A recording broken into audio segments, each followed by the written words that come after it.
Pada zaman dahulu kala, di sebuah desa yang damai dan subur di Nusantara, hiduplah orang-orang yang senantiasa menjaga tradisi dari leluhur mereka. Angin sepoi-sepoi selalu bertiup lembut menyapa pepohonan kelapa yang berjejer rapi di sepanjang jalan setapak peninggalan nenek moyang. Pemandangan pedesaan itu begitu asri dengan hamparan sawah hijau yang membentang luas seperti permadani alam. Penduduk desa hidup dalam harmoni yang luar biasa dan saling membantu satu sama lain dalam setiap kegiatan sehari-hari yang mereka lakukan bersama dengan penuh sukacita yang mendalam setiap waktunya. Di tengah desa yang sangat tenang dan memikat hati itu, berdirilah sebuah rumah kayu, joglo tradisional yang megah peninggalan keluarga terpandang masa lalu. Rumah itu memiliki halaman yang sangat luas dan selalu dibanjiri oleh cahaya matahari pagi yang hangat dan menyegarkan tubuh.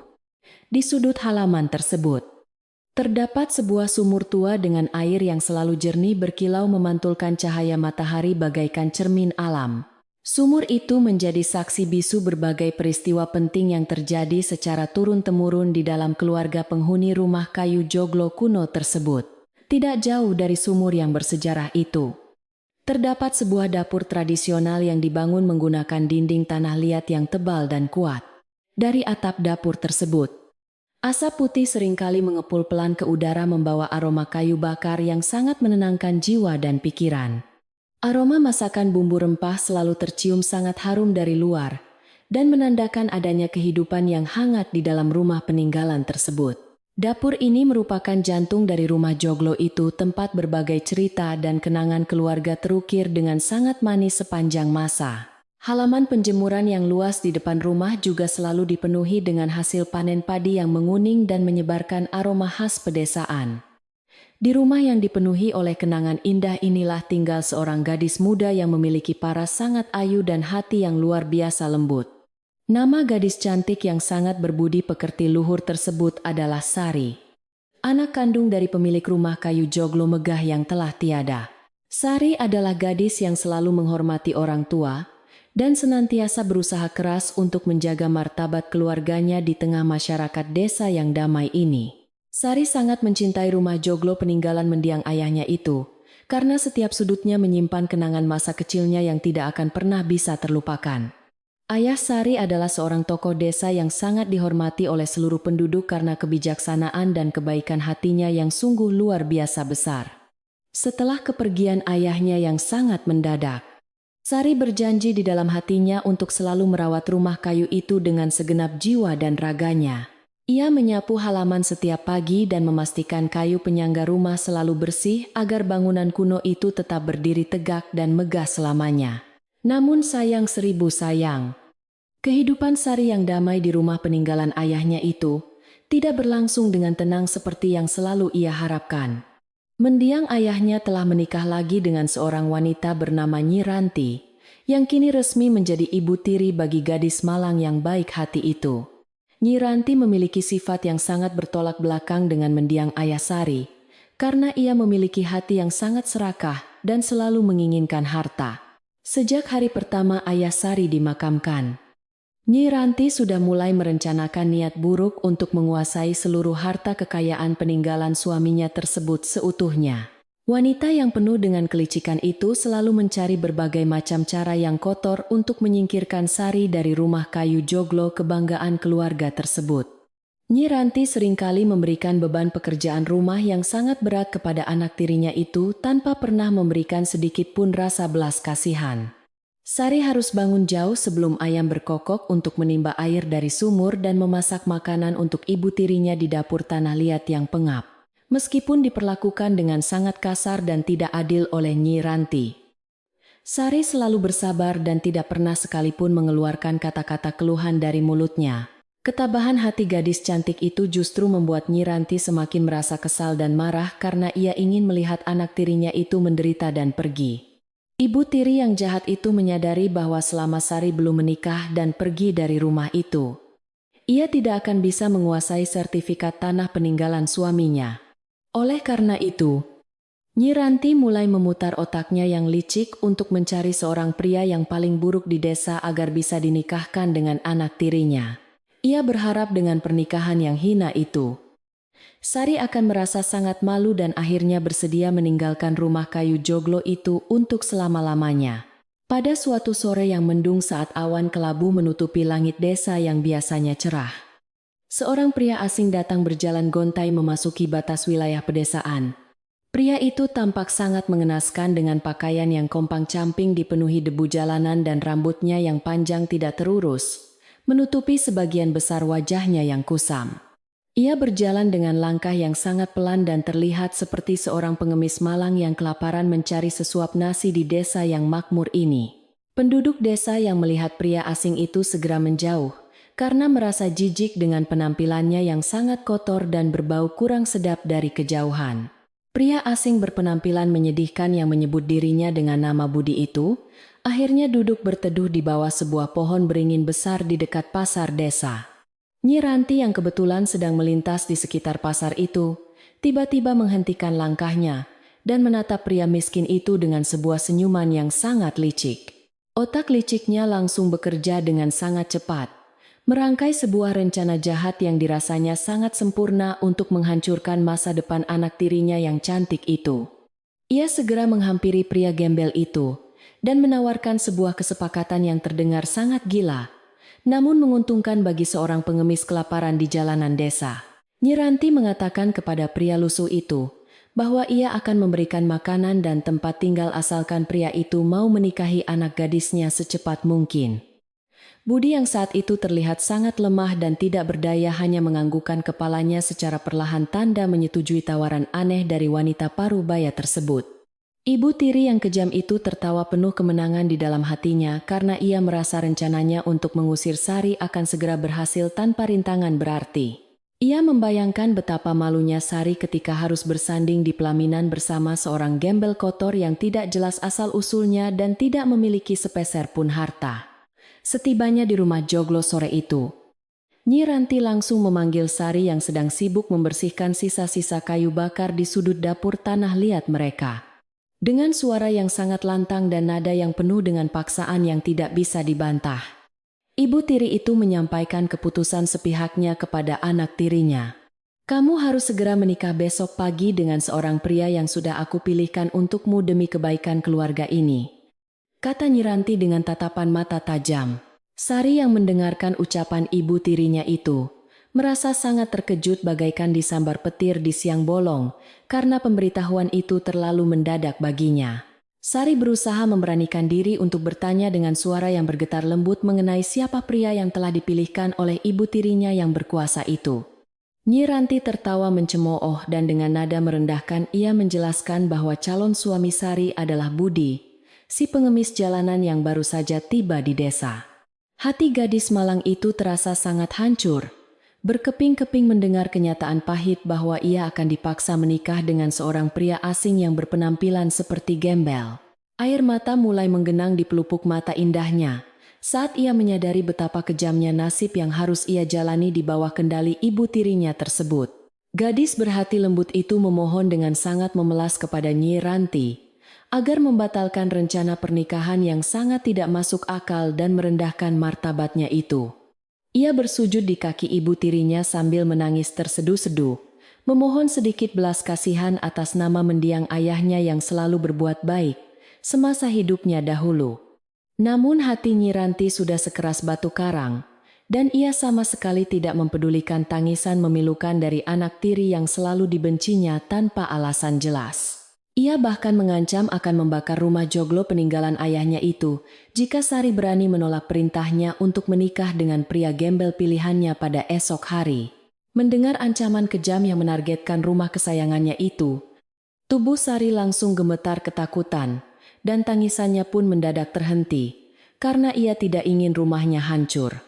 Rumah joglo kayu itu adalah satu-satunya peninggalan berharga dari mendiang ayahnya dan merupakan simbol dari kehormatan keluarganya yang harus ia lindungi dengan taruhan nyawa. Dalam keputusasaan yang sangat mendalam dan demi menyelamatkan rumah kenangan ayahnya dari kobaran api, Sari akhirnya menundukkan kepalanya dalam-dalam dengan perasaan pasrah yang menyayat hati. Baiklah ibu, aku bersedia menikah dengan pria itu, asalkan ibu berjanji tidak akan merusak rumah peninggalan ayah. ucap Sari dengan suara lirih. Malam hari sebelum hari pernikahan yang tidak diinginkan itu tiba. Sari duduk sendirian di tepi sumur tua sambil menatap bayangan bulan di permukaan air. Ia menangis dalam diam meratapi jalan hidupnya yang penuh dengan penderitaan setelah kepergian sosok ayah yang selalu melindunginya dari segala kejahatan dunia yang fana ini. Angin malam yang dingin berhembus menyentuh kulitnya yang pucat, seolah-olah alam semesta turut bersedih melihat nasib malang yang menimpa gadis, baik hati penghuni desa tersebut. Meskipun hatinya terasa sangat berat menanggung beban penderitaan ini, ia bertekad untuk tetap kuat menghadapi cobaan demi mempertahankan kedamaian di rumah kayu leluhurnya. Keesokan paginya saat matahari baru saja memunculkan sinarnya yang hangat di ufuk timur desa, persiapan pernikahan yang sangat sederhana dan memprihatinkan mulai dilakukan secara terburu-buru. Nyi Ranti sama sekali tidak mengundang satupun tetangga atau kerabat karena ia memang sengaja ingin melakukan pernikahan ini secara diam-diam untuk segera mengikat anak tirinya. Sari dirias dengan sangat seadanya menggunakan pakaian kebaya usang yang sudah memudar warnanya. Namun kecantikan alaminya tetap tidak bisa disembunyikan di balik kesederhanaan pakaiannya tersebut. Gadis itu duduk dengan wajah tertunduk lesu di ruang tengah rumah joglo, menunggu kedatangan calon suaminya yang tidak pernah ia kenal sebelumnya. Tidak lama kemudian Budi datang melangkah memasuki ruang tengah rumah joglo, dengan pakaian yang masih sama kompang-campingnya, seperti saat pertama kali ia tiba di desa.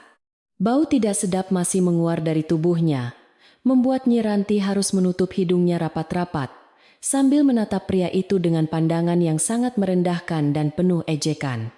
Sari tidak berani mengangkat wajahnya sedikit pun untuk menatap pria yang sebentar lagi akan menjadi suaminya itu, karena hatinya masih diliputi oleh perasaan sedih bercampur takut.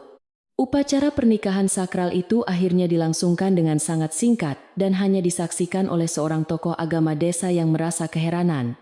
Setelah penghulu menyatakan bahwa pernikahan mereka telah sah secara agama dan adat desa, Nyi Ranti langsung tertawa terbahak-bahak, tanpa mempedulikan perasaan anak tirinya yang hancur.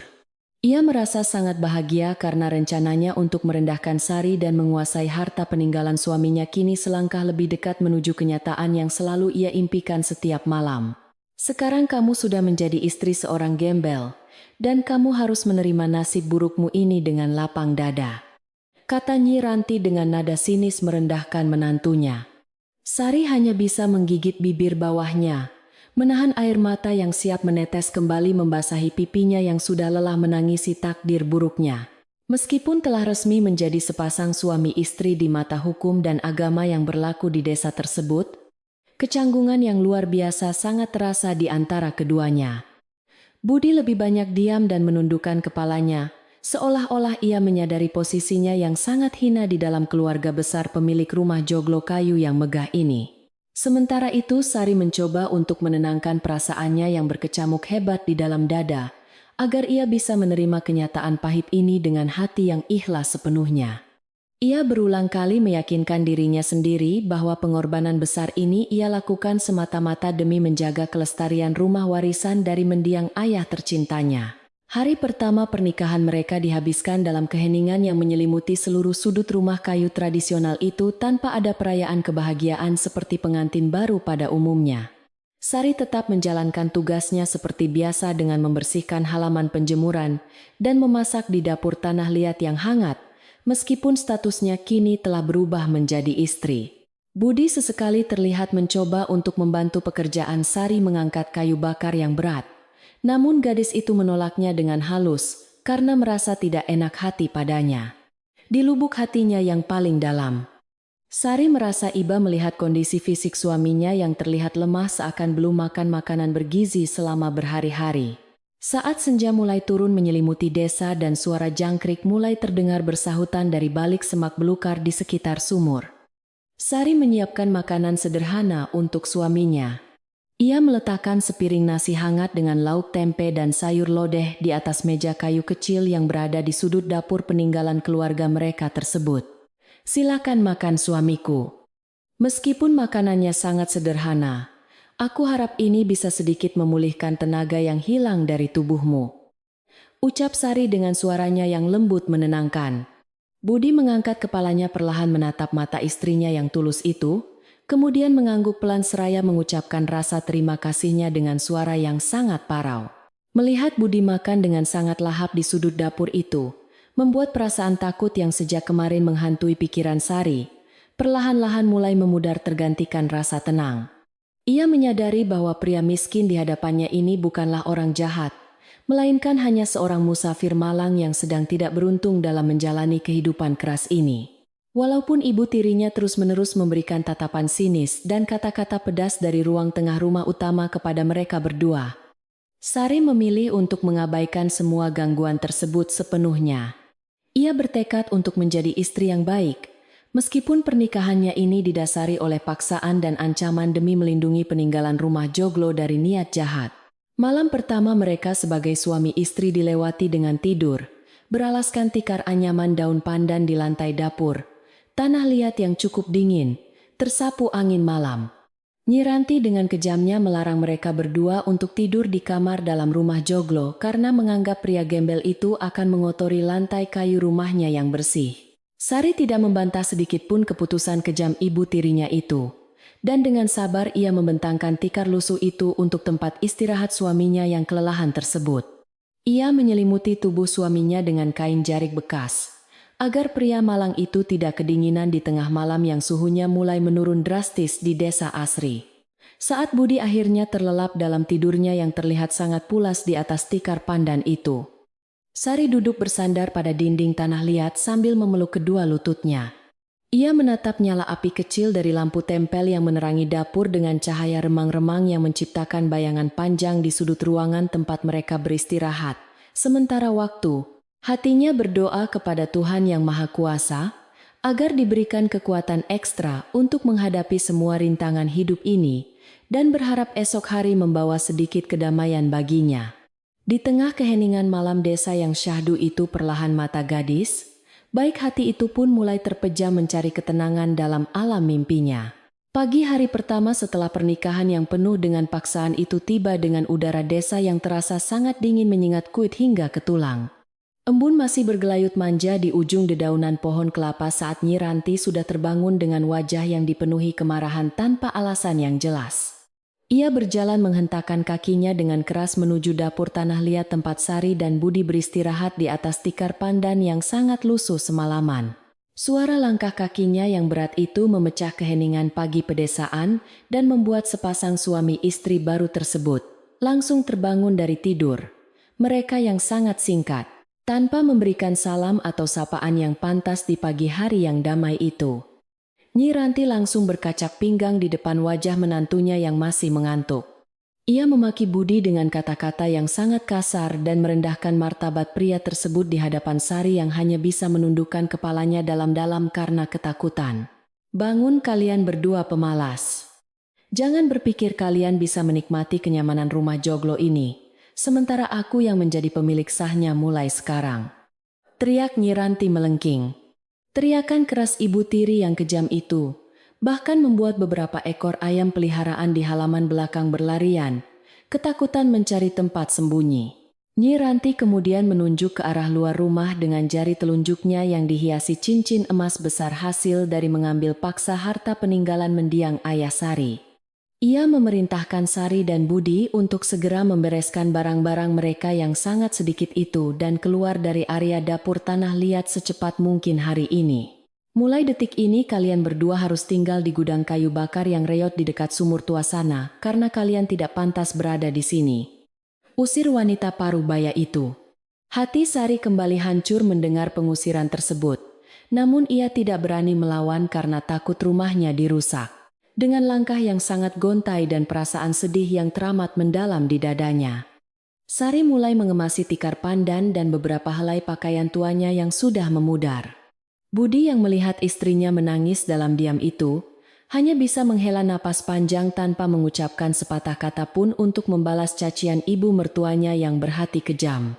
Mereka berjalan beriringan melintasi halaman penjemuran yang masih basah oleh embun pagi menuju sebuah gubuk kecil berlantaikan tanah yang biasanya digunakan menyimpan kayu bakar.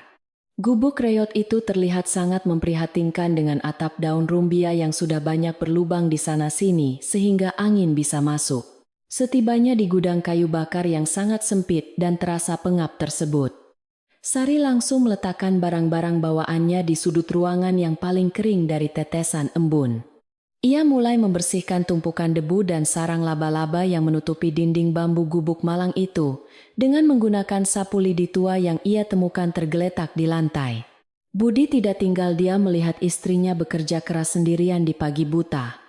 Ia segera mengambil alih sapu lidi itu dan mulai merapikan lantai tanah yang bergelombang. "Biarkan aku yang membersihkan lantai kotor ini, istriku. Kau pasti sangat lelah karena belum sempat beristirahat semalaman," ucap Budi tenang. Sari merasa sangat tersentuh mendengar tawaran bantuan tulus dari suaminya yang selama ini selalu dianggap sebagai pengemis tidak berguna oleh ibu tirinya yang berhati dengki. Ia membiarkan Budi membersihkan sisa-sisa kayu bakar berserakan, sementara dirinya pergi ke sumur tua menimba air, demi membersihkan wajah dan tangan mereka yang terkena debu. Air sumur yang sangat jernih dan terasa dingin itu memberikan sedikit kesegaran pada pikiran Sari yang sedari tadi terus memikirkan nasib buruk pernikahannya yang mendadak ini. Ia merenungi jalan hidupnya yang kini harus berdiam di gubuk reot padahal dirinya adalah putri kandung pemilik rumah joglo. Sementara Sari dan suaminya sibuk menata tempat tinggal baru mereka yang sangat memprihatinkan di dekat sumur. Nyi Ranti justru bersiap-siap pergi meninggalkan area rumah kuno tersebut. Ia mengenakan kain kebaya sutra terbaiknya dan berjalan dengan langkah yang sengaja dibuat-buat anggun menuju pusat desa, tempat para penduduk biasanya berkumpul menghabiskan waktu di pagi hari. Niat buruknya kembali muncul ke permukaan, karena ia ingin menyebarkan kabar bohong tentang pernikahan anak tirinya dengan seorang gembel, agar seluruh penduduk desa ikut mencemooh. Wanita serakah itu sangat menikmati penderitaan orang lain, dan merasa dirinya paling berkuasa atas segala urusan keluarga mendiang suaminya tersebut. Setibanya di pasar tradisional desa yang sudah mulai ramai dikunjungi oleh para pedagang dan pembeli yang sibuk bertransaksi berbagai macam hasil bumi segar, Nyi Ranti memulai aksinya. Ia sengaja berbicara dengan volume suara yang sangat keras kepada beberapa ibu-ibu yang sedang memilih sayuran hijau, agar semua orang di sekitarnya bisa mendengar ceritanya dengan jelas. "Kalian tahu tidak? Anak tiriku si Sari itu sungguh tidak tahu malu karena dia bersikeras membawa seorang pengemis kotor untuk tinggal menetap di rumah warisanku," kata Nyi Ranti memfitnah. Beberapa ibu-ibu yang mendengarnya langsung menghentikan kegiatan mereka dan menatap Nyi Ranti dengan penuh rasa penasaran. Para penduduk desa yang pada dasarnya sangat menyukai kabar burung dan pergunjingan itu, langsung mengerumuni Nyi Ranti untuk menanyakan rincian cerita yang terdengar sangat mengejutkan telinga mereka. Mereka selama ini sangat mengenal sosok Sari sebagai gadis yang berbudi pekerti luhur dan selalu berbakti kepada orang tuanya sehingga kabar ini terasa sangat janggal bagi mereka. Namun kelicikan lidah Nyi Ranti dalam memutarbalikkan fakta kejadian membuat sebagian besar penduduk desa akhirnya percaya bulat-bulat pada cerita karangan wanita paruh-baya yang pandai bersandiwara itu. Kabar buruk tentang Sari yang menikahi gembel miskin dan membawa sial perlahan-lahan mulai menyebar luas ke penjuru desa. Sepanjang hari yang melelahkan itu perbincangan mengenai nasib buruk Sari dan suami pengemisnya menjadi topik utama pembicaraan di setiap sudut desa dari warung kopi hingga pematang sawah. Orang-orang saling berbisik pelan membicarakan betapa hancurnya masa depan putri mantan tetua desa terhormat itu, karena salah memilih pasangan hidup yang penampilannya sangat menjijikan dan melarat.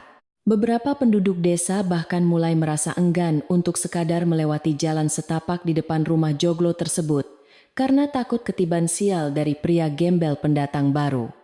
Suasana desa yang biasanya sangat tenang dan dipenuhi rasa kekeluargaan kini berubah drastis menjadi ajang gunjingan yang menyudutkan posisi Sari. Di sisi lain rumah joglo kayu yang besar dan bersejarah itu, Sari sama sekali tidak menyadari bahwa nama baiknya sedang menjadi bahan perbincangan yang sangat buruk di luar sana. Ia hanya menghabiskan sisa harinya dengan merapikan gubuk kayu bakar reot itu, agar setidaknya lebih layak untuk dijadikan tempat tidur bagi dirinya dan suami barunya saat malam menjelang. Budi dengan setia membantunya mengumpulkan jerami kering dari halaman penjemuran untuk dijadikan alas tidur tambahan agar tubuh mereka tidak terlalu kedinginan saat malam hari yang sunyi merayap. Meskipun hidup dalam kesederhanaan yang sangat menyiksa batin, tidak ada sedikit pun raut wajah penyesalan dari gadis penurut itu.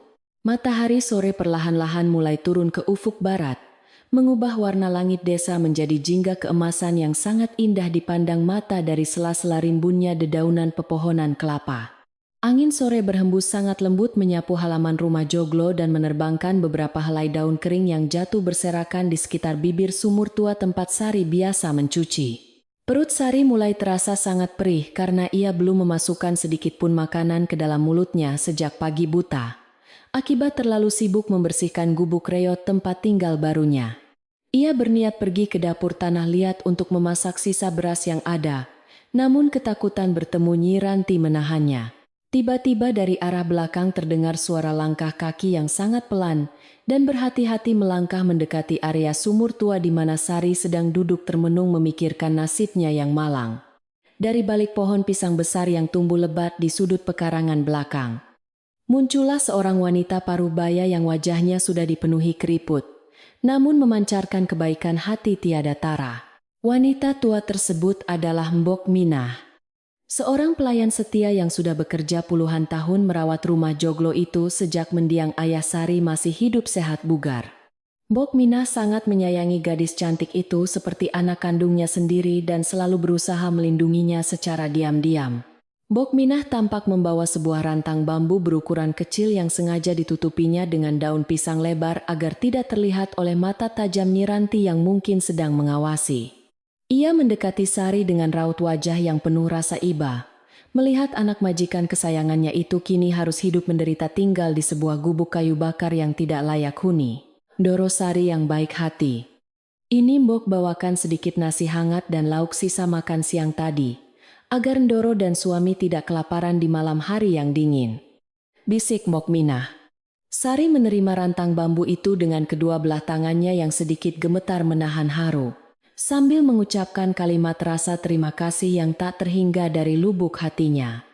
Air mata Sari perlahan menetes membasahi pipinya yang pucat, karena merasa masih ada orang peduli padanya.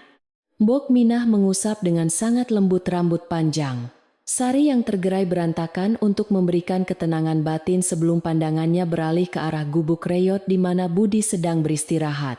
Pelayan tua yang telah banyak memakan asam garam kerasnya kehidupan itu menatap Budi dengan sangat seksama dari kejauhan, sambil memperhatikan setiap gerak-gerik pria bungkuk berseragam compang-camping tersebut.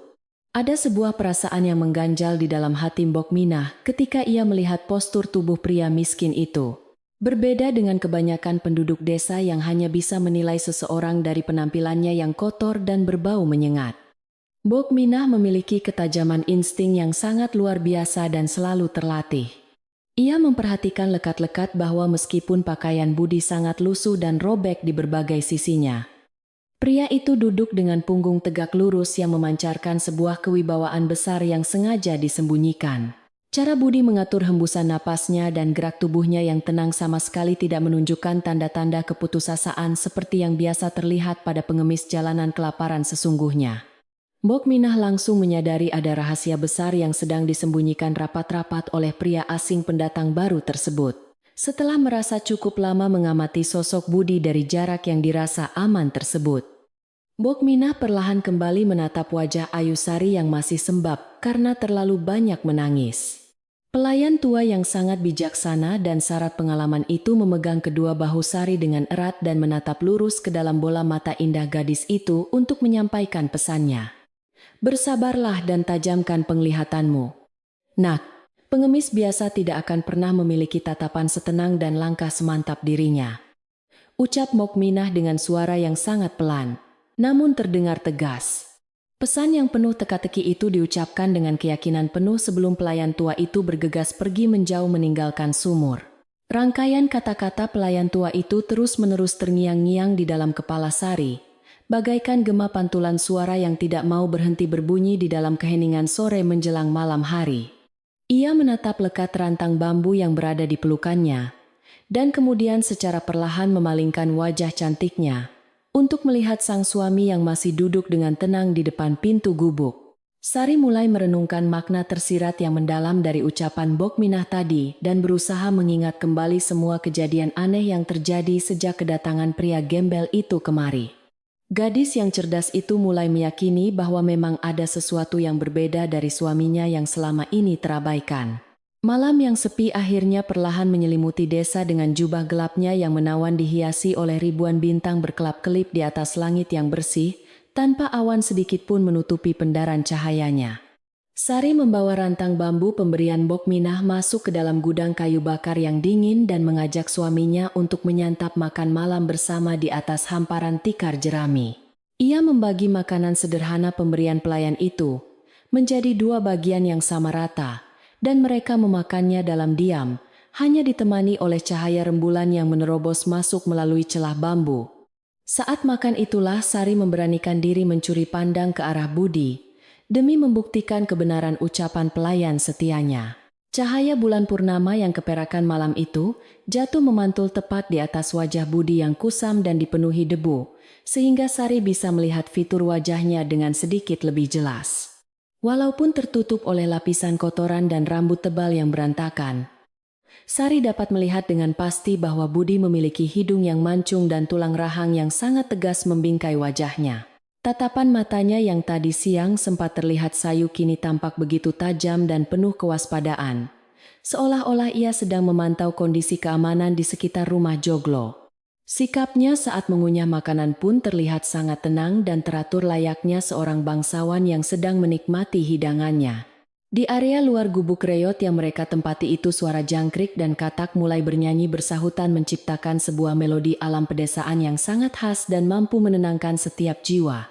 Namun sayangnya di pusat desa pergunjingan kejam mengenai pernikahan paksa yang dialami oleh Sari tercinta masih terus berlanjut di pos-pos penjagaan malam, tempat para lelaki desa berkumpul meminum kopi.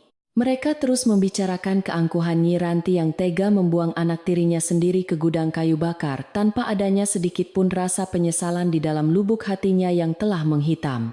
Meskipun banyak warga yang merasa kasihan pada nasib Sari, namun tidak ada satupun yang berani membantunya. Setelah selesai menyantap habis makan malam yang sederhana, namun sangat bermakna bagi kelangsungan hidup mereka itu, Sari membersihkan rantang bambu dan meletakkannya dengan rapi di sudut gubuk kayu bakar. Hawa dingin malam pedesaan mulai menyusup perlahan masuk melalui celah-celah atap rumbia yang bocor membuat tubuh kurus. Sari sedikit menggigil saat ia mencoba berbaring di atas alas jerami kering. Budi yang menyadari istrinya sedang kedinginan perlahan melepaskan kain sarung butut yang melingkar di lehernya dan menyelimutkannya ke tubuh mungil Sari dengan gerakan yang sangat hati-hati. "Tidurlah yang nyenyak istriku. Biarkan malam ini angin yang menjaga lelapmu hingga fajar menyingsing," ucap Budi begitu pelan. Sentuhan hangat yang berasal dari sehelai kain sarung yang usang dan kata-kata menenangkan dari suaminya itu entah mengapa membuat hati Sari merasa sangat aman dan damai malam itu. Segala bentuk prasangka buruk dan ketakutan mendalam yang sempat menguasai seluruh pikirannya perlahan-lahan sirna seutuhnya, tergantikan oleh sebuah harapan baru yang mulai bersemi subur di dalam relung dadanya yang terdalam. Ia kembali mengingat pesan rahasia Bokminah di tepi sumur tadi sore dan memutuskan untuk lebih teliti memperhatikan gerak-gerik suaminya di hari-hari yang akan datang. Dalam dekapan malam pedesaan yang begitu syahdu dan hembusan angin sejuk itu, gadis malang tersebut akhirnya tertidur sangat lelap. Di tengah keheningan malam yang semakin larut mencekam itu, Budi justru sama sekali belum memejamkan kedua matanya, meskipun rasa lelah pasti sudah mendera tubuhnya yang terlihat lemah tak berdaya.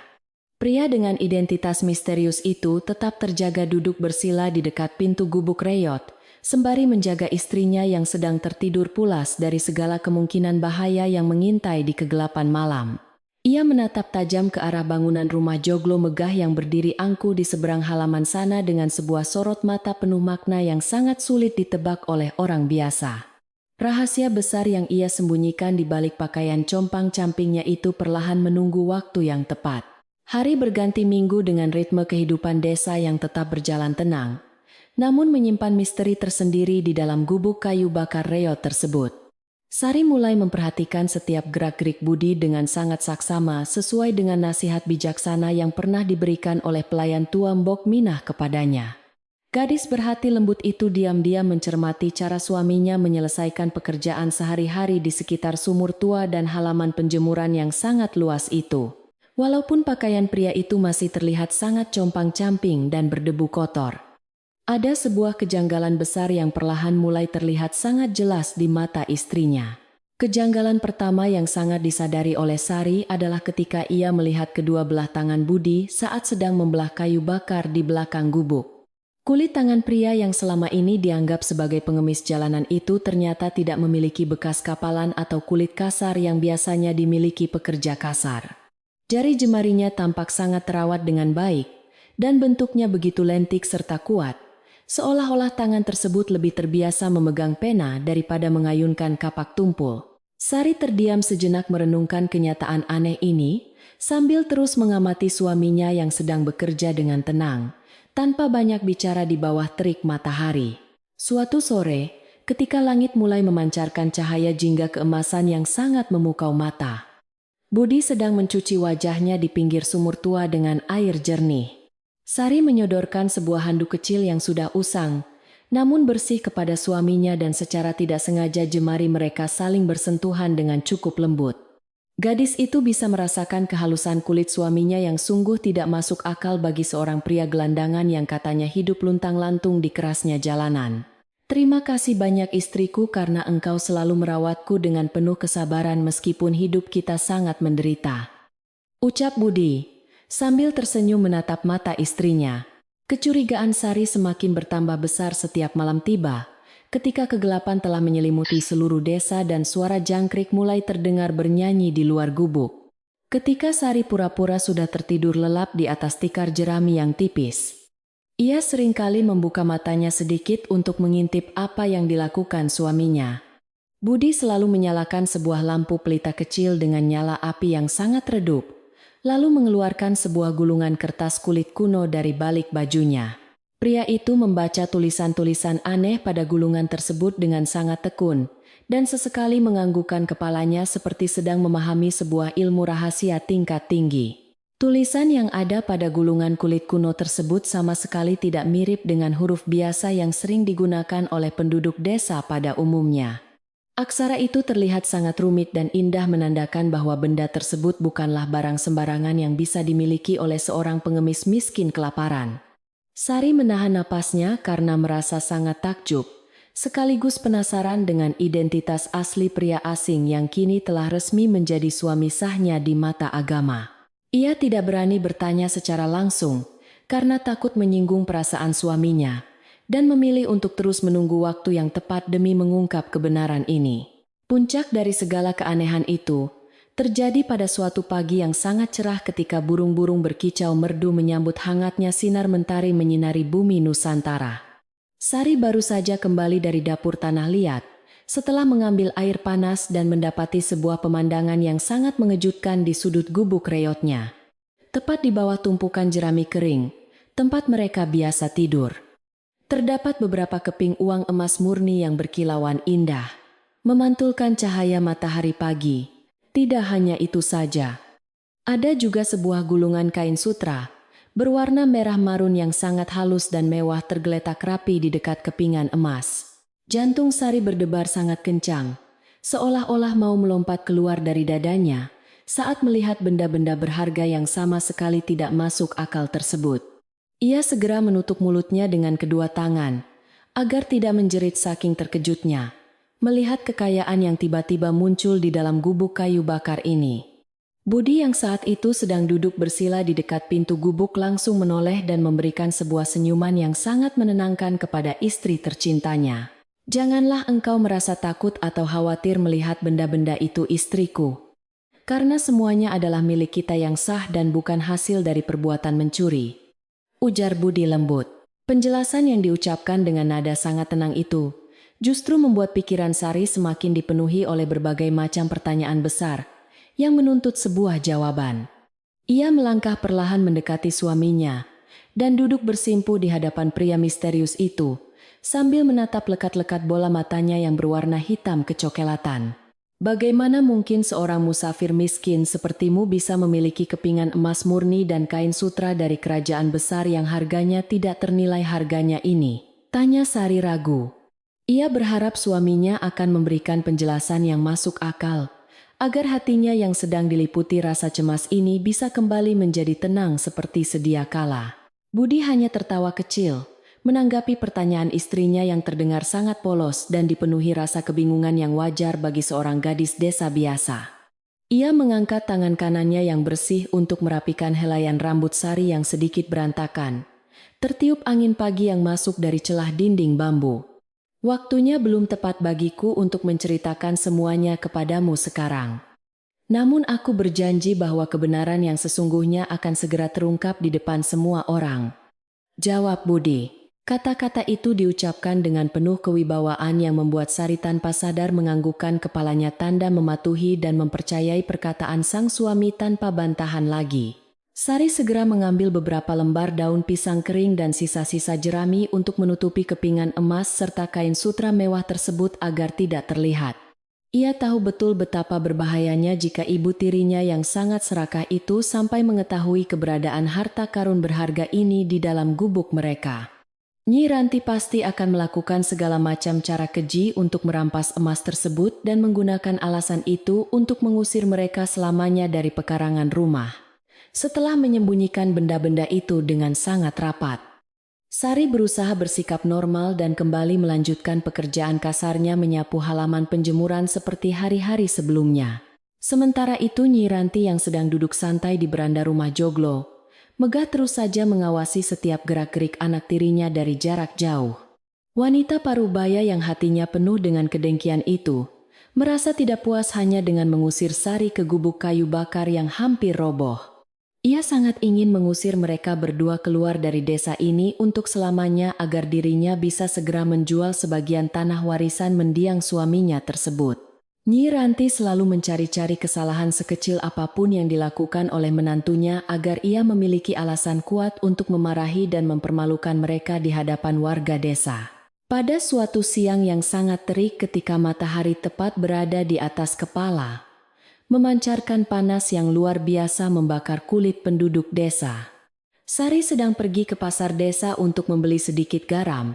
Sementara Budi sedang membantu Mbok Minah memotong dahan pohon mangga di pekarangan belakang. Nyi Ranti melihat kesempatan emas ini dan segera mengendap-endap berjalan perlahan mendekati gubuk kayu bakar reot itu dengan mata yang memancarkan kelicikan jahat. Ia berniat untuk menggeledah barang-barang milik pengemis hina itu untuk mencari benda kotor yang bisa ia jadikan bukti bahwa mereka membawa penyakit ke rumah. Wanita serakah itu mendobrak pintu gubuk bambu yang rapuh itu dengan sangat kasar dan mulai mengacak-acak tumpukan pakaian usang yang ada di sana. Ia menendang tikar jerami dan menyebarkan debu ke seluruh penjuru ruangan sempit itu, sambil terus menggerutu merendahkan martabat kehidupan miskin anak tirinya tersebut. Tanpa sengaja ujung kaki Nyi Ranti menyingkap tumpukan daun pisang kering di sudut ruangan, dan matanya langsung terbelalak lebar, melihat kilauan cahaya keemasan. Ia berlutut dengan cepat dan tangannya yang gemetar langsung meraih kepingan uang emas murni serta kain sutra merah yang disembunyikan dengan rapi tersebut. Jantung Nyi Ranti berdetak dengan sangat kencang karena dipenuhi oleh rasa terkejut yang luar biasa, besar bercampur dengan nafsu keserakahan yang tidak terbatas. Otak liciknya langsung berputar dengan sangat cepat mencari cara bagaimana ia bisa memanfaatkan penemuan luar biasa ini untuk menghancurkan hidup anak tirinya seutuhnya. Ia tersenyum menyeringai dengan sangat mengerikan membayangkan skenario sempurna untuk menuduh Sari dan suaminya sebagai sepasang pencuri harta pusaka warisan nenek moyang desa. Ia segera menggenggam erat kepingan emas itu dan bergegas keluar dari gubuk sambil berteriak histeris dengan suara yang sangat melengking memecah keheningan siang. "Tolong, tolong! Ada pencuri berhati busuk di dalam rumahku yang suci ini!" teriak Nyi Ranti dengan suara keras yang memekakan telinga siapa saja. Teriakannya yang sangat heboh itu langsung menarik perhatian para tetangga yang kebetulan sedang beristirahat di teras rumah mereka masing-masing pada siang hari itu. Beberapa pria desa segera berlarian mendekati pekarangan rumah Joglo dengan membawa alat pertanian seadanya karena mengira ada perampok yang sedang beraksi di sana. Suasana desa yang awalnya sangat tenang dan damai, Itu mendadak berubah menjadi sangat tegang dan penuh kepanikan akibat ulah sandiwara kotor wanita tersebut. Sari yang baru saja pulang dari pasar desa dengan membawa sebungkus kecil garam langsung menjatuhkan belanjaannya ke tanah karena merasa sangat terkejut. Ia melihat kerumunan warga desa sudah berkumpul di halaman rumah Joglo, dan ibu tirinya sedang menangis terseduh-seduh sambil memegang kepingan emas milik suaminya. Nyi Ranti menunjuk ke arah Sari dengan jari gemetar sambil terus melontarkan tuduhan keji yang sangat menyayat hati gadis lugu yang tidak bersalah itu. Lihatlah anak tiri yang tidak tahu diuntung ini. Dia dan suami pengemisnya telah berani mencuri harta simpanan leluhur keluarga kami. Ucap Nyi Ranti histeris. Mendengar tuduhan yang sangat berat dan memalukan itu, wajah Sari langsung berubah menjadi sangat pucat pasi seperti mayat hidup tanpa aliran darah sedikit pun. Penduduk desa mulai berbisik-bisik satu sama lain menyuarakan rasa kekecewaan mereka terhadap Sari yang mereka anggap telah berani menodai kehormatan mendiang ayahnya sendiri. Mereka tidak menyangka bahwa gadis yang selama ini dikenal sangat alim dan berbudi pekerti luhur itu bisa terjerumus ke dalam lembah kejahatan bersama gembel hina. Tatapan penuh penghakiman dari para tetangga itu terasa bagaikan ribuan jarum tajam yang menusuk-nusuk ulu hati gadis malang yang sedang kebingungan tersebut. Budi yang baru saja menyelesaikan pekerjaannya di pekarangan belakang, segera berjalan membelah kerumunan warga desa dengan langkah yang sangat tenang dan penuh wibawa. Meskipun pakaiannya masih compang-camping dan dipenuhi keringat, ia sama sekali tidak terlihat gentar menghadapi tatapan penuh kebencian dari puluhan mata penduduk desa itu. Ia melangkah menghampiri istrinya yang sedang menangis ketakutan dan berdiri tegap di depan gadis itu, seolah-olah menjadi perisai pelindung yang sangat kuat dan kokoh. Jangan menangis istriku tercinta. Kebenaran tidak akan pernah bisa dikalahkan oleh kebohongan murahan sekeras apapun mereka berteriak. Bisik Budi menenangkan hati istrinya. Nyi Ranti yang melihat ketenangan luar biasa pada diri pria gembel itu justru merasa semakin geram dan ingin segera menghancurkan mereka hingga hancur.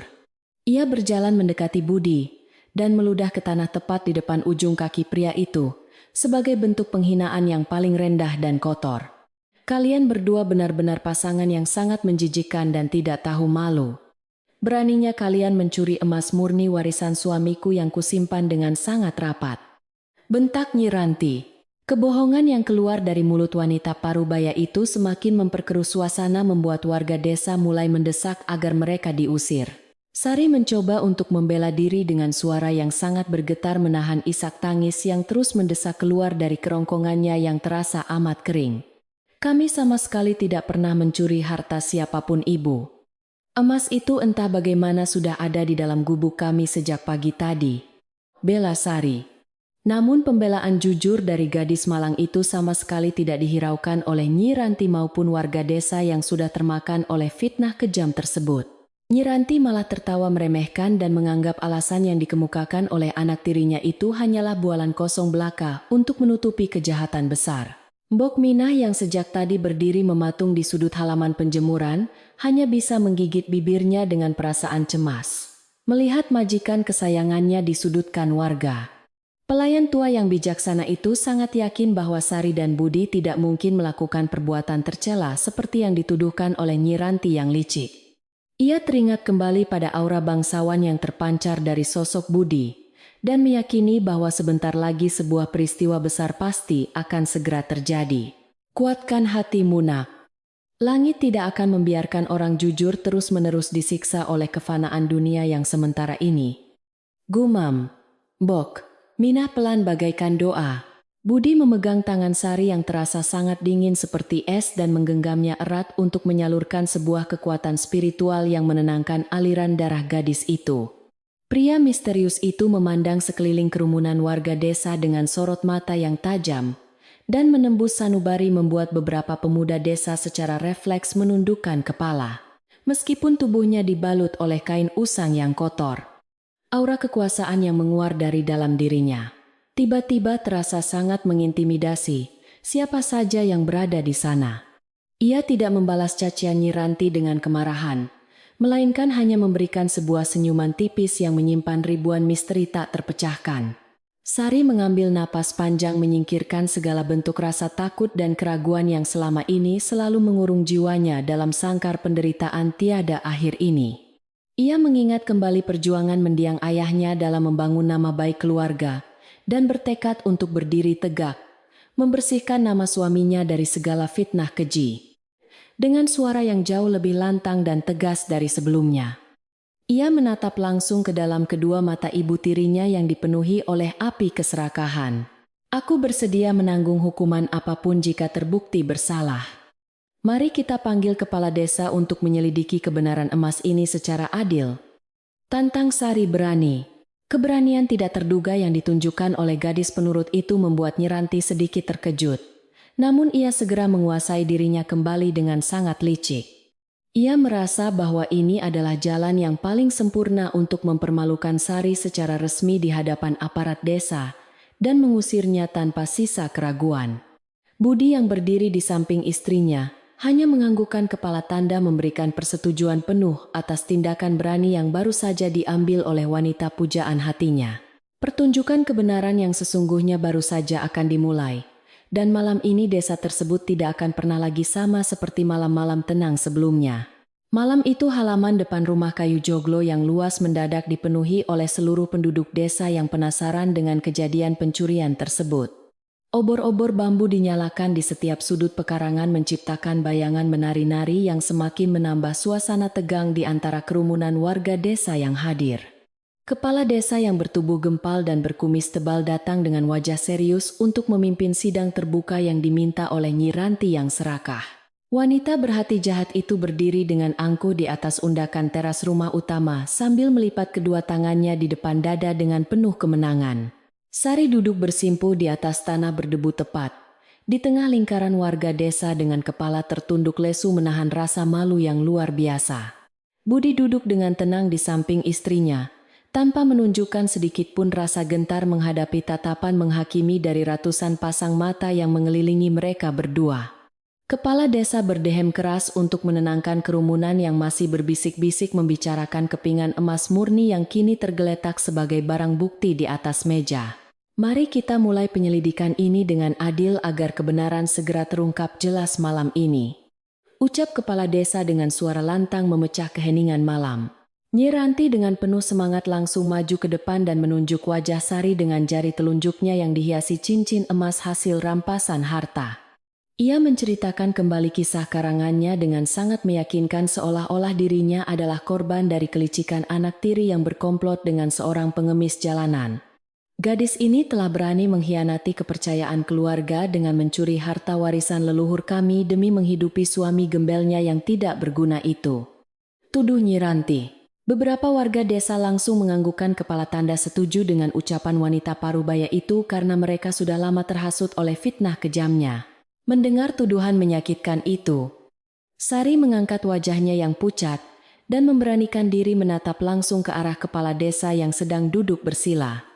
Dengan suara yang bergetar namun penuh keyakinan, gadis berhati lembut itu membela kehormatan dirinya dan sang suami yang terus-menerus direndahkan oleh ibu tirinya.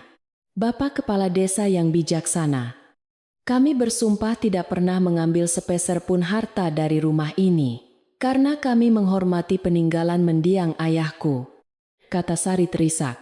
Ia menjelaskan bahwa emas dan kain sutra itu tiba-tiba saja muncul di gubuk reot mereka pada pagi hari tanpa mereka ketahui asal-usulnya. Penjelasan Sari yang terdengar tidak masuk akal itu justru disambut dengan tawa mengejek dari Nyi Ranti yang merasa posisinya semakin kuat malam ini. Alasan macam apa itu? Mana ada emas dan sutra mewah jatuh dari langit langsung ke dalam gubuk reot, tempat kalian tinggal. Cemooh, Nyi Ranti. Kepala desa tampak ragu dan menggaruk kepalanya yang tidak gatal, karena ia menyadari bahwa kepingan emas murni itu bukanlah barang sembarangan di desa. Ia menoleh ke arah Budi yang sedari tadi hanya dia membisu seperti patung batu, dan memintanya untuk memberikan kesaksian atas tuduhan pencurian tersebut. Budi perlahan mengangkat wajahnya dan menatap lurus ke arah kepala desa dengan sebuah sorot mata tajam yang membuat pria gemuk itu bergidik ngeri. Walaupun penampilannya sangat berantakan layaknya seorang pengemis hina, Wibawa yang memancar dari dalam dirinya membuat seluruh warga desa mendadak terdiam.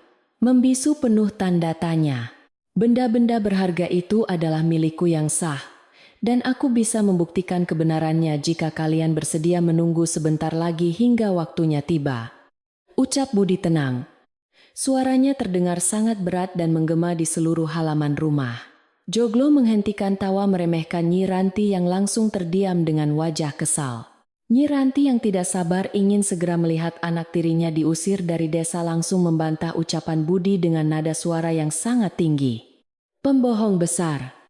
Jangan dengarkan bualan gembel ini, karena dia hanya mengulur waktu agar bisa melarikan diri dari hukuman yang pantas diterimanya. Teriak Nyi Ranti. Ia mendesak kepala desa untuk segera menjatuhkan hukuman pengusiran malam itu juga agar rumah Joglo megah itu sepenuhnya menjadi miliknya tanpa ada halangan lagi. Kepala desa menghela napas panjang dan mulai mempertimbangkan tuntutan wanita serakah itu karena bukti yang ada memang sangat menyudutkan posisi Sari dan suaminya.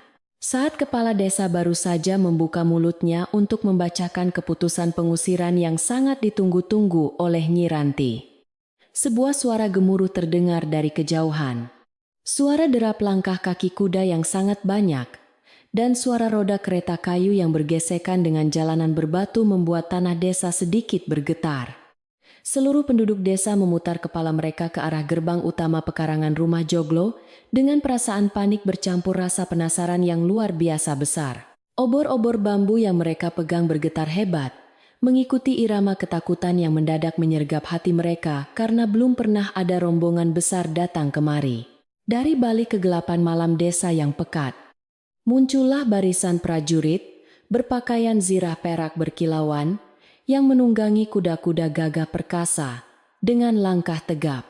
Mereka membawa panji-panji kebesaran berwarna emas yang berkibar ditiup angin malam menandakan bahwa rombongan ini berasal dari pusat kerajaan yang sangat jauh letaknya. Di belakang barisan prajurit yang tampak sangat tangguh itu, sebuah kereta kuda mewah berlapis emas ditarik oleh 4 ekor kuda putih yang mempesona. Kerumunan warga desa seketika membelah diri memberikan jalan yang lebar bagi rombongan kerajaan itu karena mereka merasa sangat ketakutan melihat kemegahan tersebut. Rombongan kerajaan itu berhenti tepat di tengah halaman penjemuran rumah Joglo, membuat debu-debu berterbangan menyelimuti udara malam yang semakin terasa sangat mencekam. Seorang komandan prajurit yang berwajah tegas turun dari kudanya dan melangkah maju mendekati kerumunan warga desa yang kini bergetar hebat karena rasa takut. Nyi Ranti yang awalnya berdiri dengan sangat angkuh, kini wajahnya berubah menjadi sepucat pasi, dan kakinya gemetar tidak mampu menahan berat tubuhnya sendiri. Kepala desa segera bersujud di atas tanah berdebu menyambut kedatangan utusan kerajaan yang tiba-tiba datang berkunjung ke desa terpencil mereka pada malam buta. Komandan prajurit itu mengabaikan kepala desa yang sedang bersujud ketakutan, dan pandangannya menyapu seluruh penjuru halaman rumah Joglo mencari sosok yang sangat penting. Matanya akhirnya tertuju pada pria berpakaian compang-camping yang sedang duduk bersila di samping Sari dengan sikap yang sangat tenang tanpa sedikit pun rasa gentar. Komandan itu segera berlari kecil menghampiri Budi dan tanpa disangka-sangka ia langsung menjatuhkan dirinya berlutut dengan satu kaki di hadapan pria gembel tersebut. Hamba mohon ampun karena terlambat menjemput Paduka Pangeran di desa yang jauh ini sesuai dengan perintah yang telah Paduka berikan sebelumnya. Ucap komandan prajurit. Pernyataan mengejutkan dari komandan prajurit kerajaan itu, bagaikan petir yang menyambar tepat di tengah-tengah kerumunan warga desa yang sedang berkumpul malam itu. Seluruh penduduk desa menahan napas mereka karena merasa tidak percaya dengan pemandangan luar biasa yang sedang terjadi tepat di depan mata kepala mereka. Kepala desa yang masih bersujud di tanah perlahan mengangkat wajahnya dengan mulut ternganga lebar menyadari kesalahan besar yang hampir saja ia lakukan malam ini. Nyi Ranti jatuh terduduk lemas di atas teras rumah utama karena jantungnya serasa berhenti berdetak, mendengar sebutan pangeran yang ditujukan kepada menantu gembelnya. Budi berdiri dari posisinya dengan sangat perlahan, dan wibawa kemuliaan yang selama ini ia sembunyikan rapat-rapat kini memancar keluar dengan sangat terang benderang. Ia melepaskan pakaian compang-camping dan rambut palsu yang selama ini menutupi identitas aslinya, membiarkan wajah tampannya yang bersih terlihat jelas oleh semua orang. Di balik pakaian lusuh itu ternyata ia mengenakan sebuah jubah sutra, halus bermotif naga emas yang menegaskan statusnya sebagai seorang bangsawan tingkat tinggi. Berdirilah komandan. Engkau datang tepat pada waktunya untuk menyaksikan akhir dari sebuah sandiwara panjang yang melelahkan ini. Perintah Budi dengan suara menggelegar. Sari yang masih duduk bersimpu di atas tanah menatap suaminya dengan mata terbelalak lebar, tidak percaya dengan perubahan wujud yang sangat ajaib tersebut. Pria yang selama ini ia rawat dengan penuh kasih sayang di gubuk Reyot, ternyata adalah seorang pangeran kerajaan yang sangat tampan dan berkuasa. Budi menundukkan badannya dan mengulurkan tangan kanannya yang bersih untuk membantu istri tercintanya berdiri sejajar dengannya di hadapan ratusan warga desa yang terpaku. Maafkan aku karena harus menyembunyikan identitas asliku darimu selama ini. Wahai istriku yang berhati sangat suci dan tulus. Bisik Budi lembut pada Sari. Budi kemudian membalikkan badannya menghadap ke arah kerumunan warga desa dan kepala desa yang kini tubuhnya menggigil ketakutan menunggu hukuman dari sang pangeran. Ia memperkenalkan dirinya dengan suara lantang sebagai Raden Arya, seorang bangsawan tinggi kerajaan yang sengaja menyamar menjadi pengemis jalanan untuk sebuah tujuan suci. Aku sengaja pergi mengembara meninggalkan kemewahan istana demi mencari seorang wanita yang benar-benar memiliki hati murni dan bersedia menerimaku tanpa melihat harta kekayaan. Jelas Raden Arya. Penjelasan itu membuat seluruh warga desa merasa sangat malu karena mereka telah ikut-ikutan menghina dan merendahkan martabat Pangeran Agung tersebut. Raden Arya melangkah mendekati meja kayu tempat kepingan emas dan kain sutra itu diletakkan sebagai barang bukti tuduhan pencurian yang sangat keji tadi. Ia mengambil sekeping emas murni itu dan menunjukkannya tinggi-tinggi ke udara agar semua orang bisa melihat lambang kerajaan yang terukir jelas di sana. Emas dan kain sutra ini adalah barang bawaanku sendiri yang sengaja kutinggalkan di gubuk untuk menguji seberapa jauh keserakahan manusia bisa menghancurkan kebenaran. Tegasnya, fakta mengejutkan ini langsung mematahkan semua tuduhan palsu yang telah dilontarkan oleh Nyi Ranti sejak siang tadi kepada Sari yang sama sekali tidak bersalah. Tatapan mata Raden Arya yang setajam elang kemudian beralih menatap tajam ke arah Nyi Ranti yang sedang duduk gemetar di teras rumah utama. Wanita serakah yang selalu merasa dirinya paling berkuasa itu, kini terlihat sangat menyedihkan dan tidak berdaya menghadapi kemarahan seorang bangsawan kerajaan yang sesungguhnya. Wanita berhati iblis. Engkau telah menyiksa putri kandung suamimu sendiri demi menguasai harta warisan yang sama sekali bukan menjadi hak milikmu seutuhnya. Murka Raden Arya. Suaranya yang menggelegar membuat Nyi Ranti langsung bersujud meminta ampun sambil menangis histeris menyadari bahwa akhir dari kejayaannya telah tiba. Raden Arya tidak mempedulikan tangisan palsu dari ibu tiri yang kejam itu, karena hatinya sudah terlalu sakit melihat penderitaan istrinya selama ini. Ia memerintahkan komandan prajurit untuk maju, dan menyita seluruh perhiasan emas yang melekat di tubuh Nyi Ranti sebagai bentuk hukuman awal atas keserakahannya. Engkau telah merampas hak milik istriku dengan cara yang sangat kotor dan licik. Maka sekarang saatnya engkau mengembalikan semuanya tanpa tersisa sedikit pun. Perintah pangeran. Prajurit kerajaan itu melaksanakan tugasnya dengan sangat cepat dan tegas, membuat Nyi Ranti hanya bisa pasrah meratapi nasib buruknya malam ini. Setelah melucuti semua perhiasan mewah hasil curian itu dari tubuh ibu tirinya, Raden Arya menuntut Nyi Ranti untuk menyerahkan kunci utama rumah Joglo. Dengan tangan yang masih bergetar hebat menahan rasa takut dan malu yang luar biasa besar. Wanita parubaya itu merogoh saku kebayanya perlahan. Ia mengeluarkan sebuah kunci besi kuno yang berukuran cukup besar dan menyerahkannya kepada komandan prajurit yang berdiri tegap dengan wajah tanpa ekspresi. Kunci rumah Joglo megah itu akhirnya kembali ke tangan yang berhak menerimanya, yaitu Sari yang merupakan pewaris sah dari mendiang ayahnya tercinta. Hukuman bagi Nyi Ranti tidak berhenti sampai di situ saja, karena kejahatannya yang telah memfitnah keluarga kerajaan merupakan sebuah pelanggaran hukum yang berat. Raden Arya dengan suara yang sangat dingin dan tidak terbantahkan menjatuhkan hukuman pengusiran kepada wanita serakah itu, malam ini juga tanpa ada penundaan. Mulai detik ini juga engkau harus segera angkat kaki dari rumah suci ini dan jangan pernah berani menampakkan wajahmu lagi di desa ini. usir Raden Arya. Keputusan yang sangat tegas itu disambut dengan desahan napas lega dari warga desa yang sebenarnya juga sudah lama muak dengan Nyi Ranti. Nyi Ranti menangis sejadi-jadinya meratapi nasibnya yang kini berubah 180 derajat dari seorang nyonya kaya raya menjadi seorang gelandangan tak berharta. Ia mencoba untuk memohon belas kasihan kepada Sari yang berdiri diam di samping suaminya. Namun gadis itu memalingkan wajahnya menahan rasa sakit hati. Mengingat semua siksaan fisik dan batin yang telah ia terima selama ini membuat Sari tidak sudi memaafkan wanita berhati ular berbisa tersebut.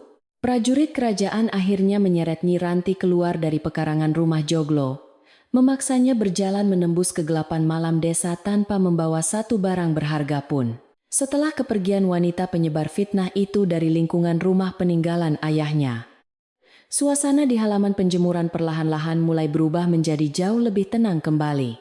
Warga desa yang tadinya ikut menuduh Sari kini merasa sangat bersalah dan berbondong-bondong mendekat untuk meminta maaf atas kelancangan lidah mereka selama ini. Raden Arya mengangkat tangannya memberikan isyarat agar warga desa kembali tenang, dan ia menyatakan telah memaafkan semua kesalahan pahaman yang terjadi malam ini. Ia menyadari bahwa warga desa hanyalah korban dari manipulasi cerita bohong yang disebarkan dengan sangat terencana oleh ibu tiri istrinya yang licik itu. Kepala desa yang sedari tadi berlutut dengan keringat dingin bercucuran di dahinya akhirnya memberanikan diri untuk berdiri dan menyampaikan rasa hormatnya secara resmi. Kami seluruh penduduk desa memohon ampunan sebesar-besarnya atas perlakuan buruk kami terhadap Paduka dan istri Paduka yang sangat mulia hatinya ini, ucap kepala desa. Raden Arya menganggukkan kepalanya dengan senyuman bijaksana layaknya seorang pemimpin besar yang selalu mengedepankan perdamaian di atas segala bentuk amarah dan dendam pribadi. Ia memerintahkan kepala desa untuk membubarkan kerumunan warga agar malam ini mereka semua bisa kembali beristirahat di rumah masing-masing dengan tenang. Warga desa pun membungkuk hormat satu persatu sebelum akhirnya membubarkan diri meninggalkan pekarangan rumah kayu Joglo yang kini telah kembali suci. Cahaya dari obor-obor bambu yang mereka bawa perlahan-lahan menjauh dan menghilang di balik tikungan jalan setapak desa menyisakan keheningan malam yang sangat damai. Pasukan prajurit kerajaan diperintahkan oleh Raden Arya untuk berjaga di luar pagar halaman, demi memastikan keamanan di sekitar rumah berharga milik istrinya tersebut. Suasana tegang yang sempat memuncak menguras emosi semua orang kini perlahan mengendap turun membawa kelegaan yang luar biasa besar di dada Sari. Mbok Minah yang sedari tadi menyaksikan seluruh kejadian luar biasa itu dari sudut halaman akhirnya melangkah maju dengan air mata kebahagiaan yang berderai. Ia bersujud di kaki Raden Arya dan Sari, sambil terus mengucapkan rasa syukurnya kepada Tuhan, karena kebenaran akhirnya terungkap dengan sangat indah. Firasat hamba sejak awal memang tidak pernah salah menilai aura kemuliaan yang terpancar dari diri Paduka meskipun tertutup oleh pakaian kotor. Isak Mbok Minah haru.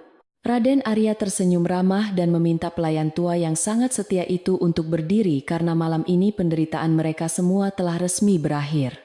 Angin malam desa yang sejuk berhembus sangat lembut menyapu sisa-sisa debu ketegangan di halaman penjemuran membawa aroma bunga kenanga yang tumbuh dekat sumur. Sari menatap wajah suaminya yang sangat tampan di bawah siraman cahaya bulan purnama dengan perasaan cinta yang kini mekar sepenuhnya tanpa ada paksaan.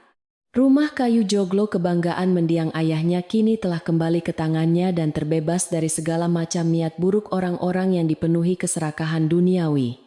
Kedamaian yang selama ini dirampas dengan paksa dari hidup gadis malang itu kini telah kembali utuh menghangatkan relung hatinya yang paling dalam selamanya. Keesokan paginya matahari terbit dengan sangat anggun dari ufuk timur, memancarkan sinar keemasan yang menghangatkan seluruh sudut desa Nusantara yang damai. Udara pagi terasa begitu segar dan bersih setelah semalaman diselimuti oleh ketegangan yang luar biasa di pekarangan rumah kayu Joglo tersebut. Kicauan burung terdengar sangat merdu bersahutan di dahan pepohonan kelapa seolah-olah ikut merayakan kemenangan kebenaran atas keserakahan yang telah sirna seutuhnya. Raden Arya dan Sari kini berdiri berdampingan di beranda rumah utama menghirup udara kebebasan yang terasa sangat manis bagi jiwa mereka. Penduduk desa mulai beraktivitas seperti biasa. Namun kali ini mereka melewati pekarangan rumah Joglo dengan sikap yang sangat penuh hormat. Beberapa tetua desa datang kembali pada pagi hari itu membawa hasil bumi terbaik mereka sebagai bentuk permintaan maaf yang sangat tulus. Mereka menundukkan kepala dalam-dalam saat berpapasan dengan Raden Arya yang kini mengenakan pakaian bersih, namun tetap sederhana tanpa atribut kebesaran kerajaannya. Suasana desa yang awalnya penuh dengan pergunjingan jahat kini telah berubah sepenuhnya menjadi lingkungan yang penuh dengan kerukunan dan rasa persaudaraan. Di hadapan para tetua desa yang berkumpul dengan sopan di teras rumah kayu itu, Raden Arya mengeluarkan sebuah pengumuman yang penting. Dengan suara yang sangat tenang namun penuh wibawa, ia meresmikan status Sari sebagai istri sahnya yang memiliki kedudukan bangsawan paling tinggi. Sari adalah permata hatiku yang paling berharga, dan mulai hari ini ia adalah wanita mulia yang harus kalian hormati selamanya, ucap Raden Arya.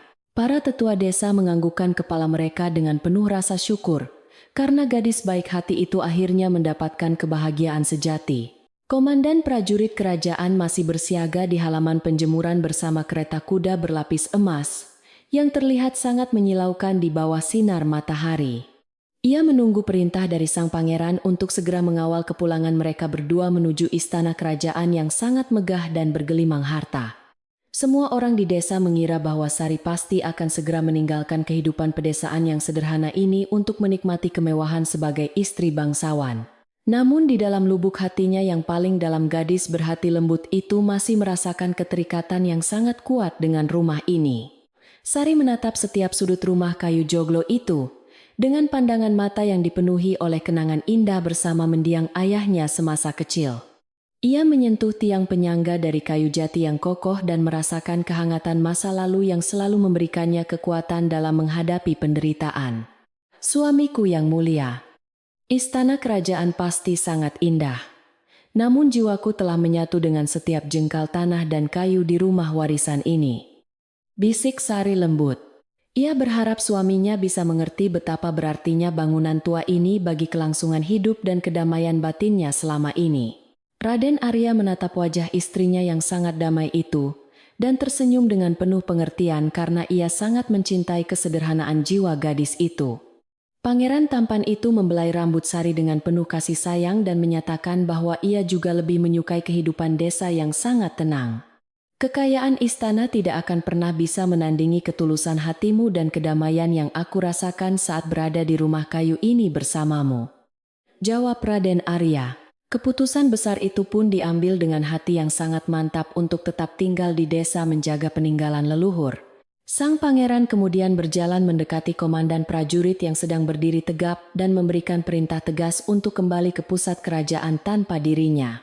Ia menitipkan sebuah surat resmi untuk ayahandanya sang raja yang berisi kabar gembira tentang pernikahannya dan keputusannya untuk menetap di desa. Pasukan prajurit berzirah perak itu pun membungkuk hormat untuk yang terakhir kalinya sebelum memacu kuda mereka meninggalkan pekarangan rumah joglo dengan tertib. Kepulan debu dari roda kereta kuda perlahan menghilang di kejauhan membawa pergi segala kemewahan duniawi dari kehidupan baru mereka.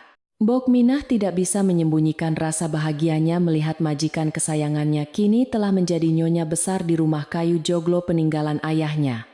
Pelayan tua yang sangat setia itu segera mengambil sapu lidi dan mulai membersihkan seluruh ruangan di dalam rumah utama dengan penuh semangat. Ia membuka semua jendela kayu lebar-lebar membiarkan sinar matahari, dan angin segar masuk mengusir sisa-sisa energi buruk peninggalan Nyi Ranti yang serakah. Hati Mbok Minah bernyanyi riang karena ia akhirnya bisa melihat senyum tulus kembali menghiasi wajah ayu gadis yang selalu dilindunginya tersebut. Menjelang siang hari, Sari melangkah kembali menuju dapur tanah liat yang dulu menjadi saksi bisu penderitaannya saat dipaksa menjadi pelayan ibu tiri. Namun kali ini ia masuk bukan sebagai seorang gadis yang tertindas, melainkan sebagai seorang istri bangsawan yang ingin melayani suaminya dengan cinta.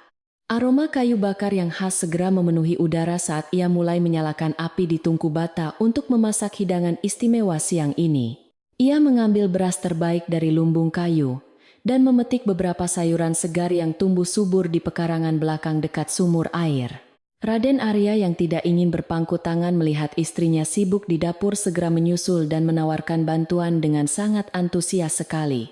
Pria yang biasanya dilayani oleh puluhan abdi dalam di istana itu, kini duduk bersila di lantai tanah liat mengupas kelapa dengan cekatan.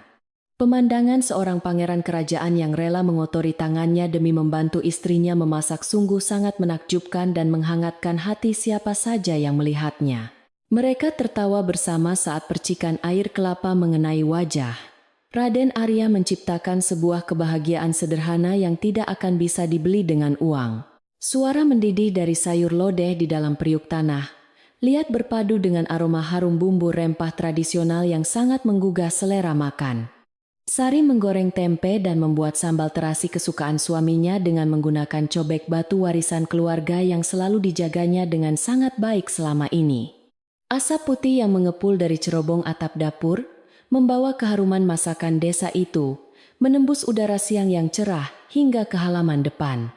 Raden Arya menghirup aroma lezat itu dalam-dalam dan memuji keahlian memasak istrinya yang jauh lebih hebat dari koki istana manapun. Saat matahari perlahan mulai condong ke arah barat, menyisakan bayangan panjang pepohonan hidangan makan siang yang terlambat itu pun akhirnya matang sempurna. Mereka menggelar sebuah tikar anyaman pandan yang sangat bersih dan harum di beranda kayu belakang rumah yang langsung menghadap ke arah sumur. Angin sepoi-sepoi bertiup mendinginkan udara siang yang terasa sedikit gerah sambil membawa suara gemerisik dedaunan bambu yang saling bergesekan satu sama lain. Suasana yang sangat tenang dan damai ini membuat rasa lapar mereka semakin bertambah setelah melewati berbagai macam ujian hidup yang sangat berat. Sebelum mereka mulai menyantap hidangan lezat tersebut, Sari meminta izin kepada suaminya untuk memanggil Mbok Minah agar ikut bergabung makan bersama mereka. Pelayan tua itu awalnya menolak dengan sangat halus, karena merasa tidak pantas duduk sejajar dengan seorang pangeran kerajaan dan nyonya besar rumah. Namun Raden Arya bangkit dari duduknya dan menuntun Mbok Minah dengan penuh rasa hormat untuk duduk di atas tikar pandan bersama istrinya. Mbok adalah ibu kedua bagi istriku dan penyelamat keluarga ini, maka sudah sepantasnya kita menikmati berkah kedamaian ini bersama-sama, ujar Pangeran tulus. Makan siang menjelang sore itu berlangsung dengan sangat hangat dan dipenuhi oleh obrolan ringan yang sesekali diselingi oleh tawa renyah mereka bertiga. Nasi putih yang mengepul hangat, sayur lodeh yang gurih, serta sambal terasi yang pedas terasa seperti hidangan surgawi yang tiada tara lezatnya. Mbok Minah makan dengan air mata bahagia yang terus menggenang di pelupuk matanya karena ia tidak pernah bermimpi bisa mengalami momen seperti ini. Luka batin masa lalu akibat kekejaman Nyi Ranti seakan terhapus bersih oleh kehangatan keluarga baru yang kini terjalin erat di beranda belakang. Waktu terus berputar tanpa terasa hingga langit desa perlahan-lahan mulai berubah warna menjadi jingga kemerahan yang sangat memukau mata memandang ufuk barat. Semburat cahaya senja itu memantul di permukaan air sumur tua yang jernih menciptakan ilusi keemasan yang menari-nari dengan sangat indah dan menenangkan. Burung-burung pipit beterbangan kembali ke sarangnya di dahan pepohonan besar menandakan bahwa hari yang panjang dan penuh berkah ini akan segera berakhir. Rumah kayu joglo itu berdiri dengan sangat megah dan anggun bermandikan cahaya matahari sore yang hangat, seperti memeluk para penghuninya dengan erat. Dari kejauhan tampak beberapa penduduk desa yang sedang berjalan pulang dari sawah dengan memanggul cangkul dan membawa hasil panen di pundak mereka. Ketika melewati halaman depan rumah kayu joglo itu, mereka berhenti sejenak untuk melambaikan tangan dan memberikan senyuman persahabatan yang sangat tulus kepada Sari. Raden Arya membalas sapaan warga desa itu dengan anggukan kepala yang sangat ramah menunjukkan bahwa ia bukanlah penguasa yang sombong atau menjaga jarak. Ikatan kekeluargaan yang sempat terputus karena fitnah jahat, kini telah kembali terajut dengan sangat kuat menyatukan bangsawan dan rakyat jelata dalam harmoni. Saat kegelapan malam perlahan mulai menyelimuti seluruh penjuru desa, Mbok Minah menyalakan lampu-lampu minyak tanah yang digantung di setiap sudut teras rumah. Cahaya kuning keemasan dari nyala api pelita itu menerangi ukiran kayu jati kuno di dinding rumah, menciptakan suasana pedesaan yang amat syahdu. Bayangan tiang-tiang kayu memanjang di lantai menciptakan sebuah tarian visual yang menenangkan jiwa siapa saja yang sedang duduk bersantai menikmati datangnya malam. Bau minyak tanah yang terbakar bercampur dengan aroma tanah kering dan bunga melati yang mekar di pekarangan memberikan kenyamanan luar biasa tiada tara. Alam pedesaan mulai memainkan simfoni malamnya yang sangat khas dan berulang setiap hari untuk mengiringi waktu istirahat para penduduk yang kelelahan bekerja. Suara jangkrik mengerik dari balik semak belukar berpadu dengan nyanyian katak di sekitar bibir sumur tua, menciptakan sebuah melodi pengantar tidur yang sempurna. Angin malam berhembus sangat lembut, mengusap dedaunan pohon mangga dan pisang di pekarangan belakang, menghasilkan suara desiran pelan yang menyapu segala rasa gundah. Tidak ada lagi suara teriakan kasar atau ancaman menakutkan yang biasa memecah keheningan malam di rumah kayu joglo tersebut seperti di masa lalu. Sari dan Raden Arya memilih duduk berdua di atas kursi kayu panjang yang terletak di beranda depan rumah untuk menikmati udara malam. Mereka memandang ke arah halaman penjemuran yang kini kosong dan tenang, tanpa ada lagi kereta kuda kerajaan atau prajurit berbaju zirah berkilauan. Pakaian sederhana yang mereka kenakan saat ini membuat mereka terlihat seperti sepasang suami istri penduduk desa biasa yang hidup dalam kesederhanaan cinta. Tidak ada yang menyangka bahwa di balik kesederhanaan itu terdapat sebuah kisah cinta luar biasa antara seorang gadis desa pemaaf dan Pangeran Agung. Sari menyandarkan kepalanya dengan sangat nyaman di bahu suaminya yang bidang dan kuat, sambil memejamkan mata merasakan hembusan angin malam yang membelai wajahnya. Ia merenungkan kembali perjalanan hidupnya yang terasa seperti sebuah mimpi panjang yang bermula dari paksaan kejam seorang ibu tiri berhati sangat iblis. Pernikahan yang awalnya ia anggap sebagai sebuah akhir dari segala kebahagiaannya ternyata adalah sebuah jembatan emas menuju kedamaian sejati yang selalu ia nantikan. Tuhan selalu memiliki cara yang sangat misterius dan indah untuk mengangkat derajat orang-orang yang senantiasa bersabar menghadapi kerasnya cobaan hidup di dunia fana. Raden Arya merangkul pundak istrinya dengan lembut dan menempelkan pipinya di pucuk kepala gadis itu sambil menghirup aroma bunga desa yang wangi. Ia merasa sangat bersyukur karena keputusannya untuk meninggalkan kemunafikan istana telah membawanya bertemu dengan permata hati yang memiliki jiwa sebening air mata air. Engkau telah menyelamatkanku dari kesepian di tengah keramaian istana dan memberikanku sebuah rumah yang sesungguhnya di mana cinta bernapas dengan sangat bebas. Gumamnya. Kata-kata puitis dari sang pangeran itu membuat hati Sari meleleh dan dipenuhi oleh rasa hangat yang mengalir hingga ke setiap aliran darahnya. Gadis berparas ayu itu membuka matanya dan menatap langit malam yang dipenuhi oleh taburan bintang berkelap-kelip dengan sangat terang tanpa terhalang awan. Ia merasa bahwa arwah mendiang ayahnya pasti sedang tersenyum bahagia dari atas sana, melihat putri kesayangannya kini telah hidup damai dan sangat terlindungi. Rumah kayu joglo kebanggaan keluarga yang selalu dipertahankannya dengan tetesan air mata itu, kini akan terus berdiri tegak menjadi saksi bisu kebahagiaan mereka. Janji suci yang pernah ia ucapkan di dalam hati untuk menjaga kehormatan keluarga, akhirnya terbayar lunas dengan akhir kisah yang sangat sempurna ini. Malam semakin larut dan udara pedesaan terasa semakin sejuk menyentuh pori-pori kulit membawa sebuah pesona ketenangan yang sangat dicari oleh semua insan. Suara napas bumi terdengar sangat teratur melalui desiran angin dan harmoni alam yang terus bernyanyi mengantarkan setiap penghuni desa ke alam mimpi indah. Di rumah joglo kayu ini tidak ada lagi dendam amarah atau keserakahan yang tersisa karena semuanya telah tersapu bersih oleh kekuatan cinta tulus. Waktu terasa berjalan sangat lambat membiarkan setiap detik kebahagiaan itu meresap kuat ke dalam sanubari dua anak manusia yang saling mencintai tersebut. Raden Arya mengeratkan pelukannya pada tubuh mungil istrinya untuk memberikan kehangatan agar gadis itu tidak merasa kedinginan di tengah malam yang semakin sepi. Rasa aman yang luar biasa besar menyelimuti seluruh perasaan Sari, membuat kedua kelopak matanya terasa semakin berat menahan rasa kantuk yang mulai menyerang.